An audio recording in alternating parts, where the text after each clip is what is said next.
An 11-year-old girl vanished in just a few seconds in the middle of a quiet neighborhood. A rear camera behind the car wash captured a moment that sent chills through Sarasota. Surveillance cameras caught a man approaching and leading Carlie away. It was February 1st, 2004, and that video is engraved in our minds forever. But the most terrifying part happened outside the frame. Who was the man who appeared beside her, and what unfolded right after they both disappeared from the video?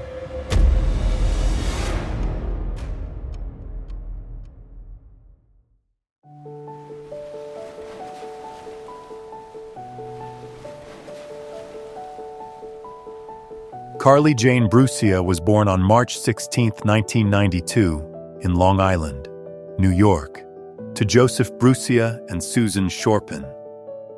After her parents divorced a year later, Carlie moved to Sarasota, Florida, to live with her mother, but continued returning to Long Island, New York during winter and summer vacations, especially loving Christmas holidays with her paternal family. When Susan remarried Stephen Kanzler and had another son, Carlie grew up in a new family but kept her natural innocence and energetic spirit.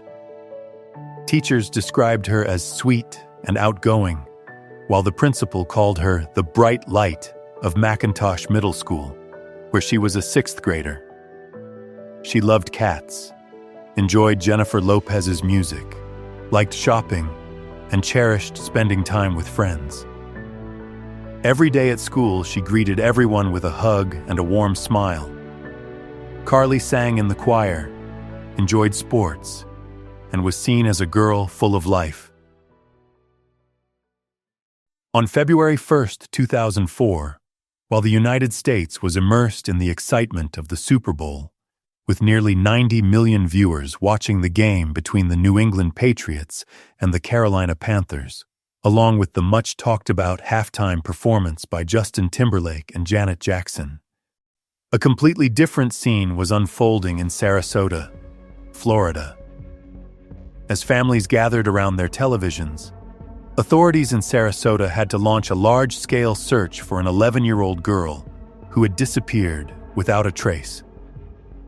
That search would quickly set off a series of events that would shake the community, and the truth that would emerge left the victim's family, the local residents, and even investigators in a state of profound shock.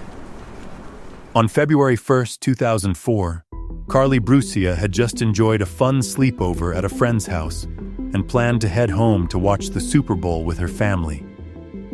At about 6:15 p.m., she left her friend's home to walk a distance of only about 1 mile. When the friend's mother called Susan Shorpen to ask whether it was safe for Carlie to walk alone, Susan explained that she had never allowed her daughter to cross Bee Ridge Road by herself because the area was usually busy with traffic. After talking with her husband, Stephen Kanzler, he decided to drive over and pick Carlie up. By then, many streets had grown quiet as most families were watching the Super Bowl, but even after circling the neighborhood, Stephen could not find Carlie anywhere. Worry quickly turned into fear when they realized she had vanished without leaving any trace. About an hour later, the family immediately contacted the police, and Carlie Brucia was officially reported missing.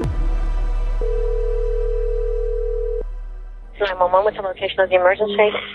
My daughter is missing. She's gone. We can't find her anywhere. I've called all her friends. How old is she? 11. And when was the last time that she was seen? It was at 6 o'clock, Street. Around 6 o'clock.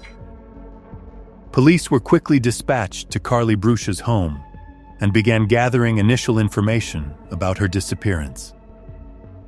They spoke with Carlie's friends one by one to determine whether anyone had seen her or received any message from her before she left her friend's house. Officers also knocked on neighbors' doors, hoping someone might have noticed something unusual. When speaking with the friend Carlie had stayed with and the friend's mother, police learned that Carlie had seemed a bit upset that day after witnessing an argument between her mother and stepfather. This made her want to return home earlier than planned to be with her mom, which was why she decided to walk home on the evening the incident occurred. As news of Carlie Brucia's disappearance spread through the neighborhood, the search expanded immediately, and police continued sweeping the area until about 3 a.m., yet no trace of her was found. More than 12 hours had passed since Carlie was last seen, and the next morning, when her classmates arrived at school, many hoped she would suddenly show up, but she didn't. Her absence pushed investigators to deploy a K-9 unit, using one of Carlie's pillowcases to identify her scent. A tracking dog named Ruby followed the trail and led officers to the area behind Ed's car wash at 47th and 15 Bee Ridge Road, then abruptly stopped. The area was quickly secured, and police spoke with the car wash owner, Mike Evanoff, who explained that the surveillance system operated by motion sensors. When officers reviewed the footage, one camera angle showed cars still passing along the main road, but the back parking lot was completely empty at the exact time Ruby indicated Carlie's scent. Another camera at the front of the shop didn't capture anything notable, but when investigators reviewed the motion-activated camera behind Ed's car wash, they discovered a crucial recording captured at 6:21 p.m. on the evening Carlie disappeared.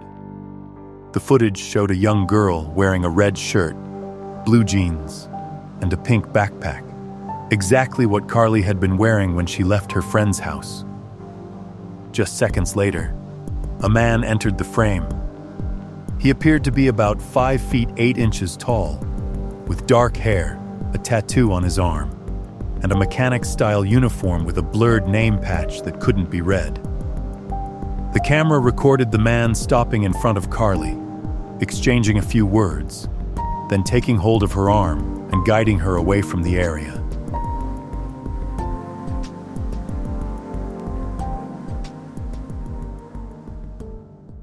The clip lasted only a few seconds, but it made clear that Carlie was facing a particularly serious danger, prompting investigators to consider this footage the critical breakthrough in the entire case. After analyzing the footage and realizing that Carlie may have been approached by an unfamiliar man, investigators expanded their lines of inquiry and asked her stepfather, Stephen Kanzler, to come to the police station to provide additional information about what had happened on the evening Carlie left her friend's house. Susan says, "Hey, can you go pick up Carlie?" She started walking down Bee Ridge. I just said, "Where's she at?" She was Connie's. I said, "That's the one over here." And she said, "Yeah." I said, "Okay, I'm leaving right now." And out the door I went. Okay.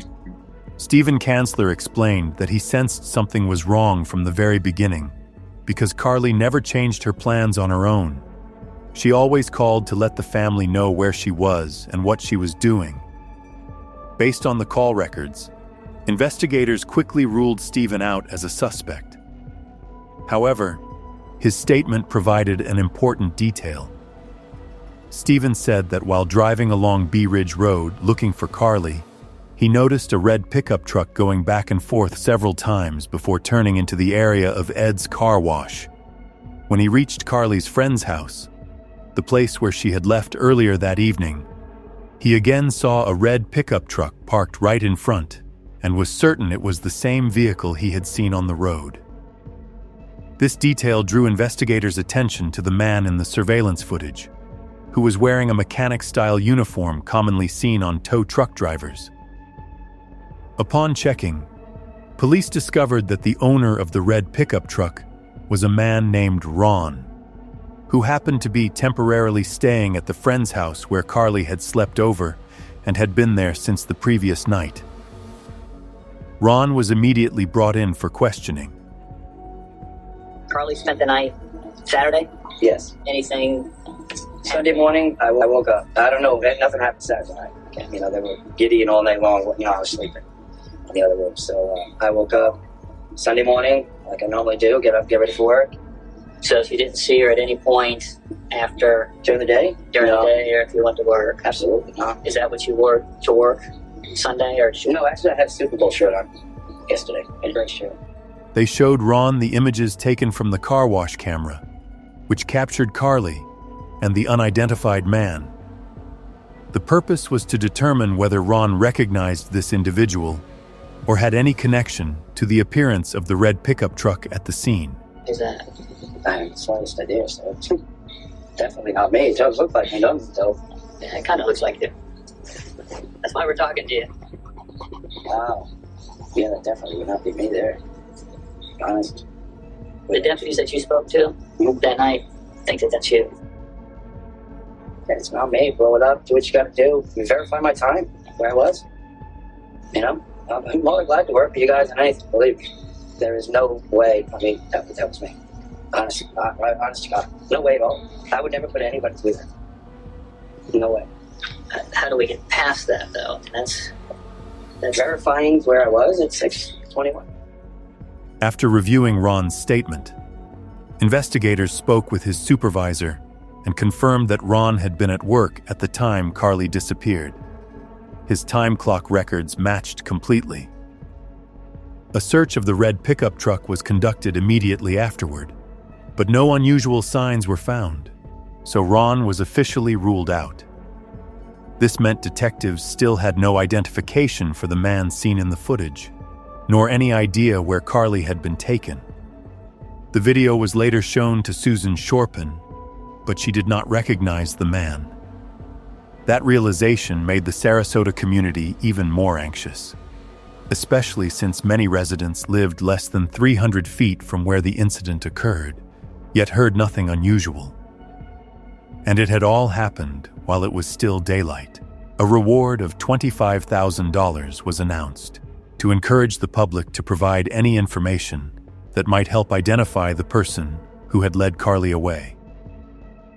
Investigators continued rewatching the entire recording, hoping to find additional details that could help them identify the mysterious man in the video. When investigators reviewed the footage more closely, they discovered a new detail. A pale yellow 1992 Buick Century wagon appeared in the parking lot about 3 minutes before Carlie was led away. The camera showed the Buick pulling out of the lot, driving down Bee Ridge Road, then stopping abruptly right in front of Ed's car wash before turning in, creating an important point of suspicion. This was the first additional lead since the video had been released. Meanwhile, the search for Carlie continued to grow. Hundreds of local residents volunteered, and missing posters were placed all over the Sarasota area. The community was determined not to overlook a single detail, and the mayor of Sarasota even referred to Carlie as Sarasota's child, emphasizing that the entire city would keep pushing until she was found. At an emotional press conference, Carlie's mother, Susan Shorpen, appeared before the media and delivered a message to her daughter. "I love you. I keep my phone with me at all times. I am begging everyone to help bring you home." Carlie's father, Joseph Brucia, added, "Carlie, if you can hear this, your mom is at home waiting for you." On February 3, 2004, 2 days after Carlie Brucia disappeared, a woman watching the news saw the surveillance footage from the car wash. She immediately called her husband over, and both of them quickly reached the same conclusion. They recognized the man in the video. He had once been their former business associate. The woman explained that she had worked directly with him, so she remembered his appearance clearly, from his sneakers and hairstyle to the way he moved. When she saw the moment he reached his hand toward Carlie, she said the gesture looked extremely familiar, identical to the way he used to hold tools at work. Those details made her absolutely certain that the man in the footage was someone she had known. The woman's husband immediately called the police and provided the name and address of the man seen in the footage to Detective Vincent Reaver. Detective Reaver and another officer quickly went to the address in an unmarked vehicle and coordinated with 2 patrol officers at the scene. When they spoke with a neighbor, the neighbor confirmed that someone was definitely inside the house. The officers knocked on the front door and waited, but no one responded. One officer contacted a supervisor for guidance, and they learned that the man was currently under community supervision and had violated its conditions twice, though he had not yet been returned to a detention facility. Police immediately reached out to his supervision officer and asked her to come to the residence. About 45 minutes later, a woman arrived, identifying herself as the suspect's sister, and she agreed to call him outside. After a few minutes, the man stepped out the front door under the officer's watch. His identity was confirmed as Joseph Peter Smith, 37 years old, a father of 3 with roots in Brooklyn. Joseph Smith was identified as someone with a long history of legal trouble and was unemployed at the time. According to records, he had been arrested at least 13 times in Florida since 1993, mostly for possessing restricted substances and committing order-related fraud. He had served 17 months in a detention facility, and only 8 days after being released, Smith was arrested again for possessing a harmful substance and was placed under 3 years of community supervision. He had also previously faced an accusation involving forcibly restricting someone's movement, though he was later acquitted. More recently, he violated the terms of his supervision again, but was still released. The woman who recognized Smith on the news was not the first to identify him. Since the car wash footage had been made public, investigators had received more than 800 calls, many from people who were convinced the man in the video was Joseph Smith. However, Smith typically drove a brown Lincoln, which differed from the pale yellow Buick seen on Bee Ridge Road just before Carlie was led away. As officers continued verifying the owner of the pale yellow Buick, 2 detectives proceeded to question Joseph Smith directly.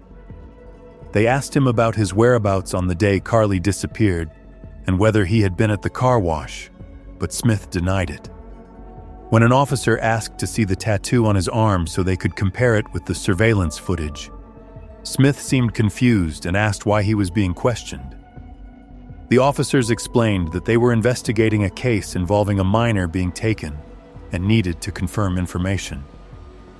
When shown the images from the camera, Smith simply said, "It looks like me, but it's not me."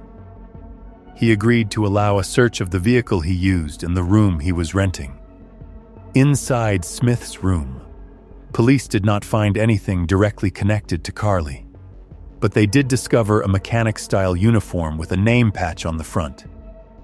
When they searched his vehicle, they found tools associated with the use of restricted substances, leading to Smith being arrested for violating his community supervision conditions and possessing items used for harmful substances. As officers were inspecting the brown Lincoln that Joseph Smith typically used, one of the 2 homeowners who rented him a room, a woman named Naomi, drove past in a pale yellow Buick wagon. The fact that she was driving the exact model seen in the footage prompted detectives to immediately approach her and ask about Joseph's whereabouts on the evening Carlie was last seen. Naomi stated that at about 6:30 p.m., Joseph had called his estranged wife, and according to her, this could create an alibi for him. That comment pushed the investigation back to square one while the window to find Carlie continued to narrow. However, only a few hours later, the situation shifted when Naomi's husband, Jeff, the actual owner of the Buick, went directly to the police station. He arrived driving the same pale yellow wagon and explained that his wife had mixed up the time, firmly stating that her initial account was not accurate. Joe came out and said, "Hey, can I use your car?" I said, "Well, just go and just, how are you going to be for 15 minutes? So I said, "All right, go ahead." What was you wearing at the time? His catsuit. Gray. Yellow. When I got up at 6:30, no car. 7:30, I'm ready to get up, walk out the door. Who shows up? Joe. Where the hell have you been? What do you look like 7:30 Monday morning? Real clean. Like, he had a good night's sleep, or he's real happy, or he just looked like he had a wonderful night. It was just, the way he acted, from what I know, was just very strange. And I see the stuff on the news. You know something? I guess there was a dark side, just never saw it. Jeff explained that he noticed something was wrong with the car because several items inside had been moved around, and the back seat had been folded down, something he insisted he had not done. Realizing this could be important evidence, Jeff voluntarily turned the Buick over to the Sarasota County Sheriff's Office for a full inspection and forensic analysis. With this new information, Joseph Smith's explanation about his whereabouts at the time Carlie disappeared no longer fit, and investigators determined that he was the one who had driven the wagon that evening. Moments later, officers read Joseph his Miranda rights, and he requested to speak with an attorney. We gotta sit down and we have to talk. This room, it's not the truth. It's the most important thing that goes on in this room, is the truth. I was already advised to talk to a lawyer. Who advised you? So if you're correct, what? That means you and I can't. We should talk to a lawyer.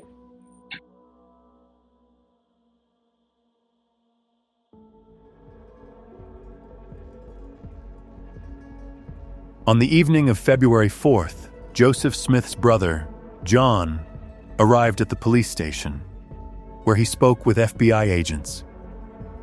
John explained that his relationship with Joseph was strained, and on the evening of February 1st, the night Carlie disappeared, Joseph had called him at about 8 p.m., but he didn't answer.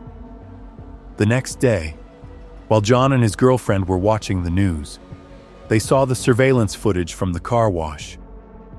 The moment the image appeared, John immediately recognized the face, the hair, and the mechanic uniform of the man in the video. His girlfriend reached the same conclusion, paying particular attention to the man's gait, which matched Joseph's distinct way of walking after a back surgery had altered his step. That night, at around 11 p.m., Joseph suddenly showed up at John's house, appearing to be under the influence of a harmful substance, which made his behavior unusual. John refused to let him inside because Joseph had previously stared multiple times at his girlfriend's teenage daughter, something that had deeply concerned him. Joseph was still wearing his mechanic uniform as usual, but instead of his regular sneakers, he had on boots, a type of footwear that, according to John, he almost never used. Standing at the door, Joseph said only that he wanted to talk about something, but John firmly refused and shut the door. The next morning at work, co-workers described Joseph as acting strangely, repeatedly washing his hands even though they were not dirty, and telling his supervisor that he could leave the state at any moment. John told investigators that he didn't have direct evidence, but the more he watched the car wash footage, the more convinced he became that the man in the video resembled Joseph in a striking way, from his gait to his overall mannerisms. John believed that if Joseph was the one responsible for the tragedy, he would never voluntarily come forward, saying, "He will take that secret to the grave." For that reason, John urged the FBI to continue gathering evidence rather than expecting a confession from Joseph. There was information indicating that investigators sought technical assistance from NASA to process and enhance the surveillance footage behind the car wash, aiming to better identify the lettering on the name patch of the man in the video. Through advanced image analysis technology, they were able to clarify the text and confirm that the name patch read Joseph. The investigative report also noted that the pale yellow Buick had been driven in a deliberate manner, as if intentionally positioning itself in a concealed spot to approach Carlie without drawing attention. These new details added even more indirect evidence pointing toward Joseph Smith. However, just as the chain of clues began to take shape, an unexpected development emerged, one that was about to completely shift the direction of the investigation. On February 5, 2004, Joseph Smith had a conversation lasting about an hour and a half with his brother John and their mother at the police station. And when he walked out, John said only that Joseph seemed as if he wanted to say something, but then stayed silent. After this meeting, both John and their mother were neither questioned further nor placed under any kind of supervision when they left the station. That night, John suddenly called the FBI and said, "I think you already heard it. What do you want me to do now?" Leaving the agents confused because they had no idea what he was referring to. John believed his phone had been tapped, though it hadn't. As the FBI asked additional questions, they realized that Joseph had called John after their meeting and revealed something related to Carlie, and believing the call was being monitored, John proactively contacted the FBI to report it. 3 officers, including 2 FBI agents, immediately went to John's home, where he provided directions to the location Joseph had mentioned. The site was identified as the area near 6221 Proctor Road, close to I-75, inside a dense patch of shrubs in a field behind the Central Church of Christ. This information, provided at about 1 a.m., became a critical turning point that guided investigators to the actual scene. Carlie's remains were found in the thick brush behind the Central Church of Christ, in a state showing that from the waist down, she no longer had full protective clothing except for a single sock on her right foot, and markings around her neck indicated she had been forcibly restrained. After the location was discovered, FBI agents brought John back to the station for another interview. John admitted he had lied earlier when he claimed Joseph hadn't revealed anything. In truth, Joseph had said, "I'm sorry for doing this to you." When their mother stepped out of the room, Joseph went on to explain that on the day Carlie was taken, he had used a harmful substance that made everything afterward feel blurred and unclear. John sensed that Joseph was too afraid to say directly that the girl had not survived, so he pressed him, saying, "Where is she? We need to find her." After leaving the station, John and his mother went to the area behind the church to search, but they found nothing until Joseph later pointed out the exact part of the field where the remains had been left. John explained that he hadn't reported it immediately because he didn't fully believe Joseph, and because Joseph had not given an explicit confession.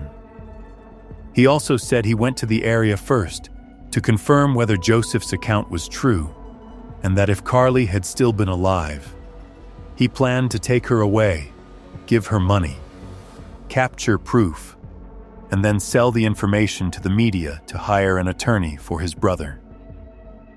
During his interview with investigators, John stated that Joseph ultimately acknowledged he had committed a serious act of violation against Carlie in the vehicle, and then continued with further wrongful actions of an even more severe nature. A storm was approaching the area, so investigators decided to leave Carlie's remains in place overnight and wait until morning to move them, hoping to avoid the risk of the site being captured from the air. The Sarasota County Sheriff's Office contacted the White House and was granted a temporary no-fly zone to protect the scene. When conditions improved, the Sarasota Medical Examiner conducted an examination and determined that Carlie had been pulled into the field and subjected to strong restraint from behind, and markings on her wrists showed she had been controlled with bindings. Analysis revealed that biological traces found on Carlie's shirt matched Joseph Smith's DNA, with a reported margin of error of 1 in 32 million trillion, essentially 0. The evidence continued to build when 2 of Carlie's hairs were found in the Buick, along with 7 additional fibers that matched the red shirt she had been wearing the day she disappeared.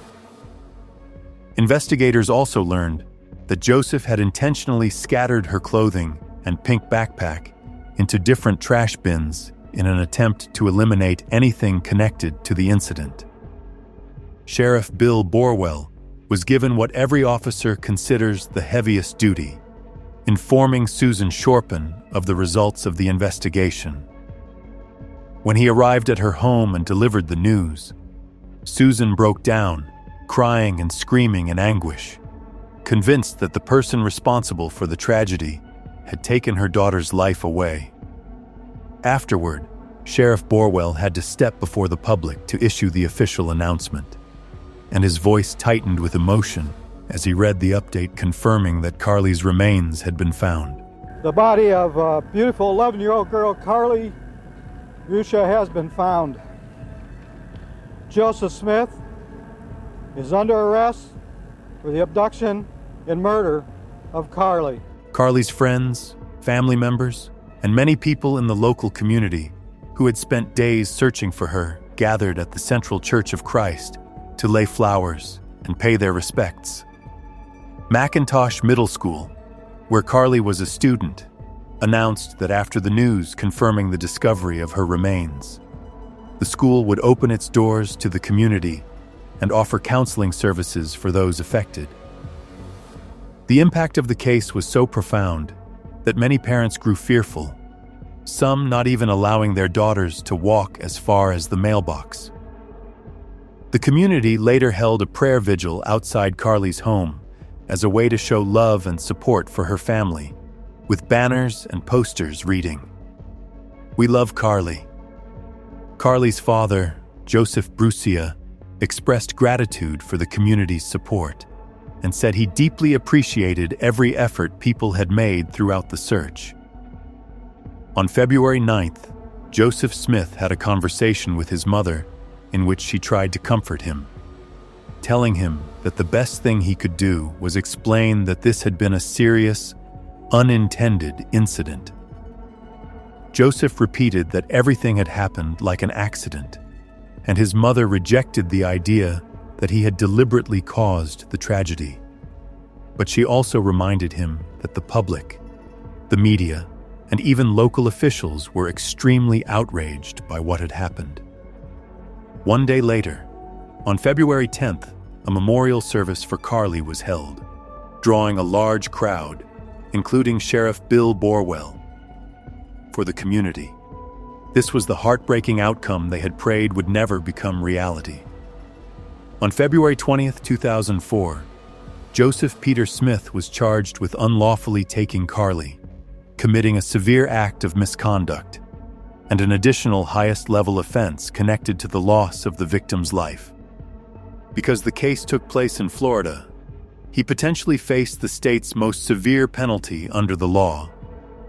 Captain Jeff Bell stated that investigators had fulfilled their duty and emphasized that the person responsible for the tragedy involving Carlie would face consequences proportionate to what had occurred. While Joseph was being held awaiting trial, a letter he sent to his brother was intercepted by authorities. The message, written in coded symbols and later deciphered, revealed that Joseph described how he had scattered Carlie's backpack and clothing into 4 different outdoor trash bins and how he had dragged her remains to the location where investigators eventually found them. He asked his brother to destroy the letter after reading it and to stay silent. Before the trial began, Carlie's family endured further losses. Her grandmother passed away, with many believing the weight of the grief was too much for her. Her grandfather left the United States for Europe and later also passed away, and Carlie's uncle was involved in a severe truck accident that claimed his life, with many suggesting it may have been the result of a deep emotional crisis he could not overcome. About a month before the trial, Joseph Smith's attorney filed a motion to exclude the car wash surveillance video, as well as the statements Joseph was believed to have made to his brother while in custody. The attorney argued that the prosecution could not prove the absolute authenticity of the digital images or the accuracy of the time and date stamp on the footage, and therefore the evidence should not be admitted at trial. He also claimed that the FBI agent's decision to ask John, Joseph's brother, to continue speaking with Joseph after Joseph had invoked his right to remain silent and requested an attorney could be viewed as an improper form of questioning.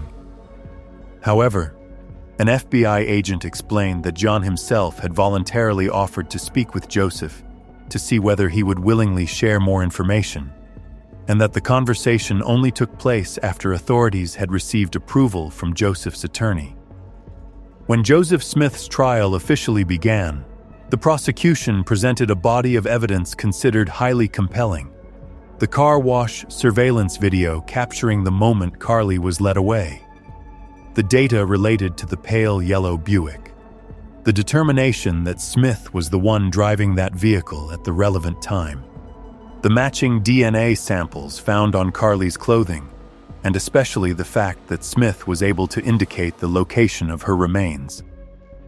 The trial therefore became deeply intense, particularly for community members who had once hoped Carlie would be found safe and now had to sit through the full account of what had happened. One of the key witnesses was John, Joseph's brother, but his testimony raised several issues. Prosecutor Deborah Reaver asked Judge Andrew Owens to treat John as a hostile witness due to inconsistencies in his statements. At the time of trial, John himself was facing charges related to the possession of a harmful substance and involvement in a violent incident, and there was information indicating that he had admitted being under the influence of a harmful substance during part of a prior statement, meaning the reliability of his testimony needed to be evaluated with extra caution. After all the evidence was presented, the jury deliberated and quickly reached a decision. Only a few weeks later, on December 1st, the jury voted 10-2 in agreement that Joseph Smith should face the highest penalty allowed under state law, carried out through a special form of sentencing. Joseph then appealed to the judge, asking for leniency for the sake of his family, but on March 15th of the following year, the judge formally imposed the state's highest penalty for Joseph Smith in connection with the serious incident. After the jury delivered its decision to apply the maximum sentence, Joseph made a statement saying he accepted full responsibility for the severe actions that had taken place. He said he did not truly understand why everything unfolded the way it did, admitting that at the time he had been agitated and under the influence of a harmful substance, which caused him to lose control. Joseph said he knew using the substance was wrong but was unable to stop, and emphasized that he was not trying to justify anything, only that his memory of that day was almost completely blurred. After the maximum sentence was handed down, Carlie's stepfather, Stephen, shared that he had expected to feel something different, but the pain remained exactly the same, and nothing could change the loss that had occurred. He said the only thing that brought him even a small sense of relief was knowing that Carlie's story had finally been heard, and now it was only a matter of waiting for the legal process to continue in Joseph Smith's case. Carlie's mother was not present at the sentencing because she was in custody for prior legal violations. She admitted she had turned to a harmful substance in an attempt to numb the pain of losing her daughter. While Joseph was placed in the unit designated for offenders facing the strictest penalties, he repeatedly filed appeals in an effort to alter the outcome of his trial.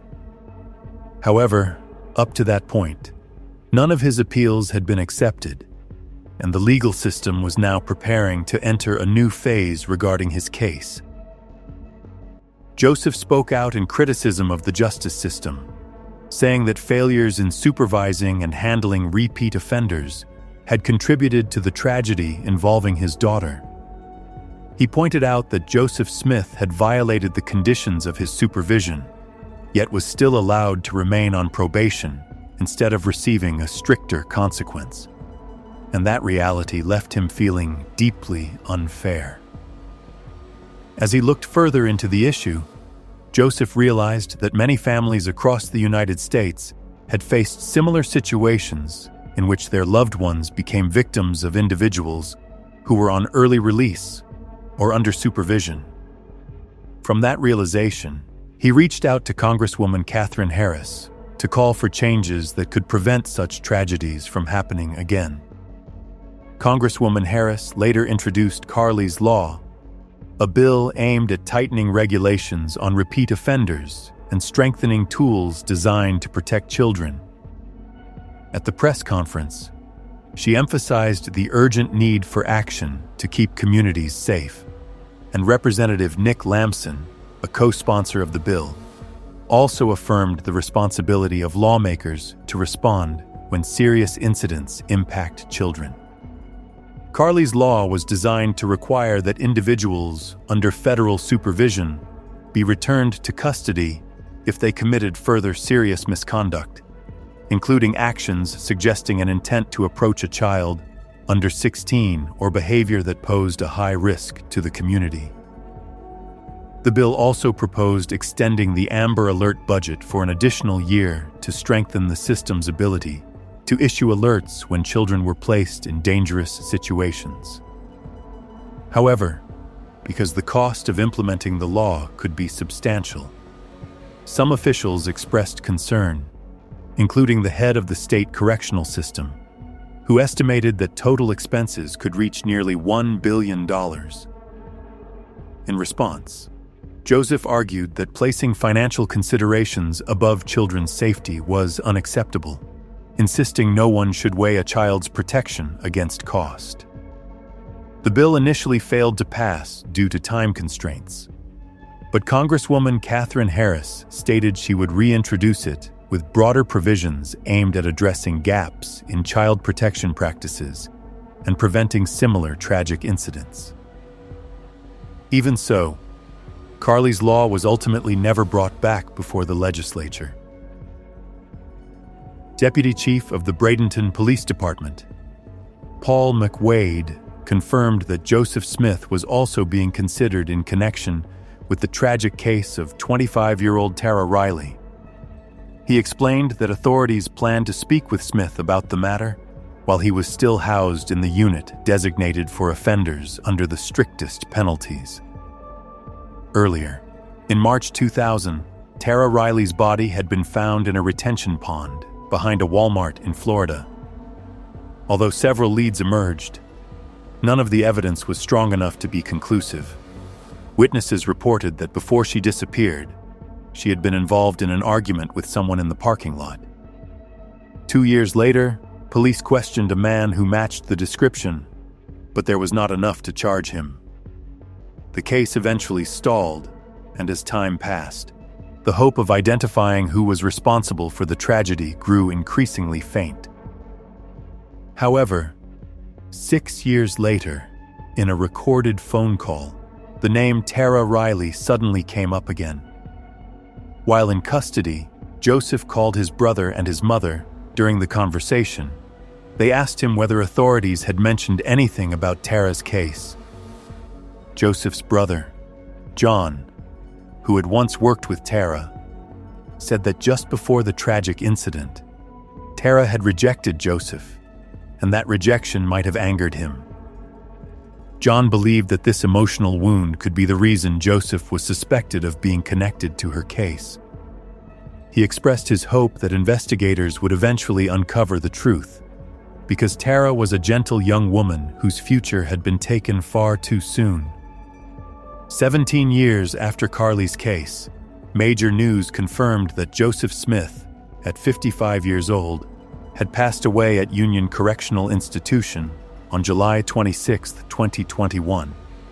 The cause was not released immediately, though later reports suggested he died from liver cancer or complications related to hepatitis C. In a statement from the Florida Department of Justice, officials emphasized that although this could never bring Carlie back, her family and the Sarasota community would no longer have to face an endlessly prolonged legal process. Carlie's father said it felt as if a heavy burden had finally lifted. adding that the justice system failed to handle the situation when it mattered most, and that, in his words, nature took its course and ended Joseph's path. Joseph Smith was never formally charged in connection with Tara Riley's case, and to this day, her file remains unresolved. Whether he had any involvement in other serious acts, including what happened to Tara, will likely never be fully confirmed. Joseph's brother, John, said he had once hoped Joseph would tell the truth, at least once. However, according to John, Joseph never clearly admitted anything related to either Carlie or Tara, leading John to believe that his brother chose to remain silent until the very end. Carlie Brucia was only 11 years old, with a wide-open future full of things to look forward to. She brought a warm, gentle feeling to everyone around her, always greeting friends with a hug and a friendly smile. Those pure memories are what keep Carlie's presence alive in the minds of those who loved and knew her. Carlie's father, Joseph, shared that the family still talks about her in their daily lives, keeping her photos throughout the house as a reminder that Carlie will always remain in their hearts and thoughts.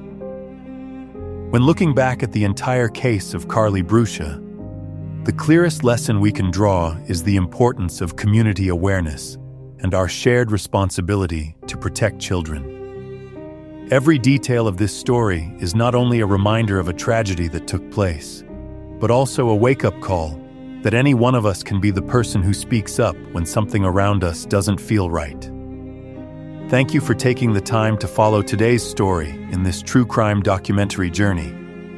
If you would like to honor Carlie, please leave a comment below and share the video so more people can learn about her story and the lessons we must not forget. And don't forget to subscribe and hit like to support us in continuing to bring you more meaningful and cautionary true crime documentary content. See you in the next video.